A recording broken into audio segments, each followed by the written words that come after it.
আজকে যে রেসিপিটা তৈরি করব শাক দিয়ে মাছ ঢাকা, একেই বলে। দারুণ খেতে হয় আজকের এই রেসিপিটা। বানাতেও কিন্তু খুবই সহজ, চটজলদি হয়ে যায়। আমি রেসিপিটা করার জন্য শিলনোড়ার মধ্যে নিয়ে নিচ্ছি হলুদ সর্ষে 2 চামচ, 1 চামচ নিলাম জিরে, 2 কোয়া রসুন, 3টে মতো কাঁচা লঙ্কা। একটু জল দিয়ে জিনিসটা ভালো করে ভিজিয়ে নিয়ে এটাকে আমি বেটে নেব। একটু ভিজিয়ে নিলাম, ভিজিয়ে নিয়ে এবার এটাকে বেটে নেব। একটু লবণ দিয়ে দেবো, যাতে সর্ষে রয়েছে তো, যাতে তিতকুটে না লাগে। এটাকে একটা মিহি পেস্ট করে নেব। চাইলে এটা আপনারা কিন্তু মিক্সিতেও করে নিতে পারেন। আমি এটা শিলনোড়াতেই বেটে নিচ্ছি।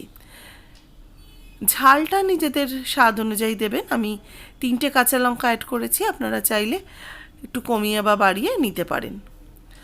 অল্প অল্প করে জল দিয়ে সর্ষে জিরেটাকে ভালো করে বেটে নিচ্ছি।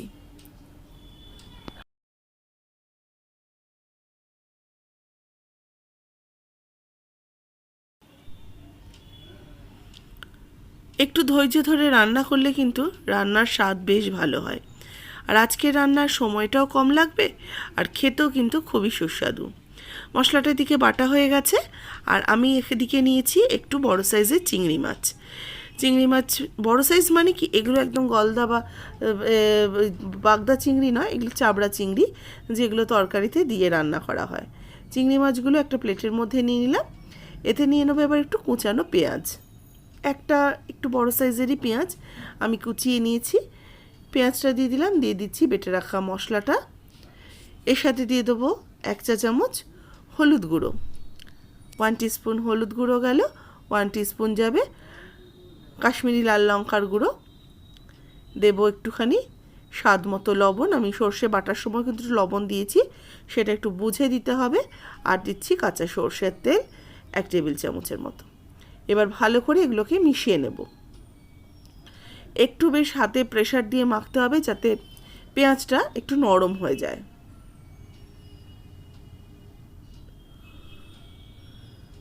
পেঁয়াজটাকে ভালো করে নরম করে চিংড়ি মাছটাকে ভালো করে মেখে নিয়েছি।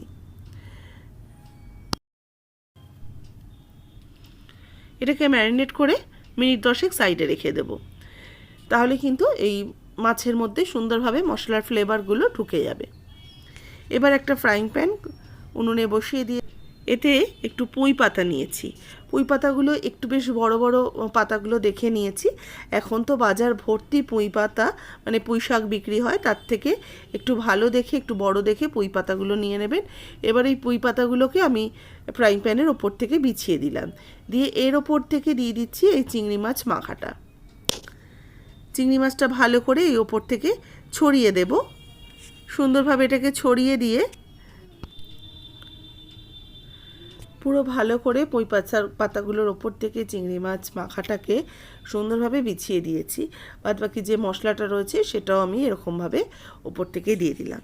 এবার কয়েকটা চেরা কাঁচা লঙ্কা আমি চিংড়ি মাছের ওপর থেকে ছড়িয়ে দিচ্ছি।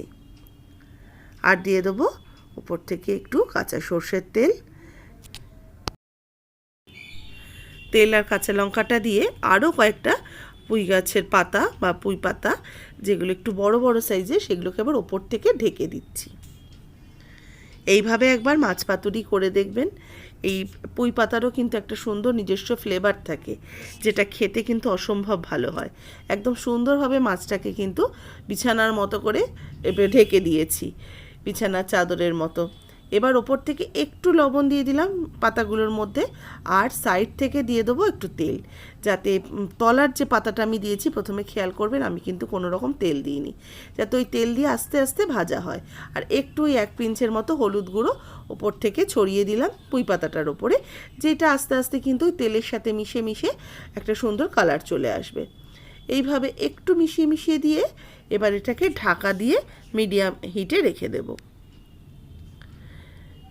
মিনিট 3-4 রেখেছিলাম, একদম মিডিয়াম হিটে। ঢাকাটা খুলে নিচ্ছি।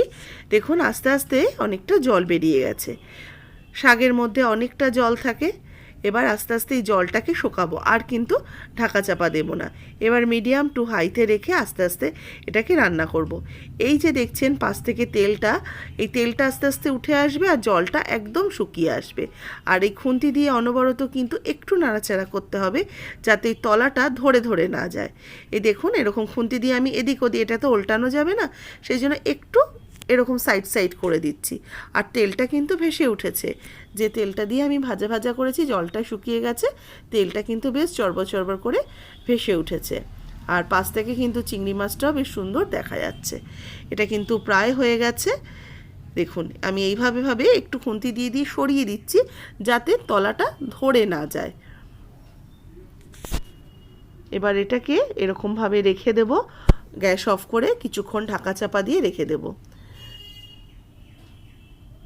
10 মিনিট একটু এইভাবে থাকবে গ্যাস অফ করার পর। তারপরে দেখুন আস্তে আস্তে কিন্তু জলটাও একদম নেই, আর শাকটাও কি সুন্দরভাবে হয়ে গেছে। আর এর ভেতরে যে কতটা চিংড়ি মাছ আছে সেটা তো জানেনই। এই শাক দিয়ে মাছ ঢাকা, এটা হচ্ছে শাক দিয়ে চিংড়ি ঢাকা, দারুণ একটা রেসিপি। এবার এটাকে নামিয়ে সার্ভ করে নেব গরম গরম ভাতের সাথে। একবার অবশ্যই এইভাবে একদিন চিংড়ি দিয়ে শাক মাখা খেয়ে দেখুন, অসম্ভব ভালো হয় রেসিপিটা। ভালো লাগলে লাইক শেয়ার করবেন, যারা নতুন দেখছেন সাবস্ক্রাইব করে পাশে থাকা বেল আইকন প্রেস করে দেবেন। যারা ফেসবুক পেজ থেকে দেখছেন পেজটাকে অবশ্যই ফলো করে রেসিপিটাতে একটা লাইক দিয়ে শেয়ার করবেন প্রচুর প্রচুর করে। আর কেমন লাগলো অবশ্যই করে কমেন্টস বক্সে জানাতে ভুলবেন না। আপনাদের কমেন্টস আমাদের অনেক অনেক অনুপ্রেরণা জাগায় বিভিন্ন রকম রেসিপি আপনাদের সাথে তুলে ধরা।